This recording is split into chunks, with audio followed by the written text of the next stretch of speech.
Teague, what's been the biggest difference you've seen between the Warriors before and the Warriors now with Jimmy? Well, naturally, Jimmy is like a glue guy. Mhm. Like if you know Jimmy Butler, he's a star. We know that. We know he can take over games, but naturally he a glue guy. From his days in Chicago with D Rose and all those guys, he was a defensive minded player. Did all the hustle things, and that's what the Warriors needed.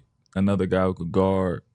Also, Jimmy can score, but Mhm. he do all the little things like Draymond. And they needed another Swiss Army knife type player and got that kind of persona. Like he just bring that kind of energy. You expect to play hard when you see Jimmy Butler, and I think he raised the level of play for everybody. Mhm. You see like BP, the white kid on their team, the lefty, Yep. Brzezinski. Yep. he playing harder.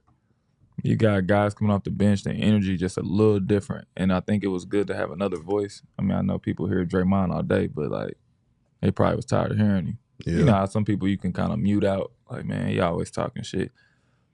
And you hear him talk about being a champion and shit, and you respect it, but you be like, man, you had 8 last night. Yeah. You know what I mean? But then you see Jimmy coming here, and he got that same energy and a new voice, but he got 17 and 10. You know what I mean? You like, oh, shit, the energy different. And they looking at him like, yeah, all right, Dre, we know you've been a part of Dynasty, but I seen Jimmy take 2 teams to the finals as Yeah. numero uno. So, like you said, the buy-in in that situation, like you said, the culture that he brings, you know, when Jimmy want to get paid, he going to get paid. Yeah. But you can tell the whole energy around that team is different for sure. It's just different. And I mean, I'm not saying like Draymond ain't valuable. Draymond definitely valuable. But if you've been around somebody long enough, Yeah. you know how to ignore them or stop hearing them.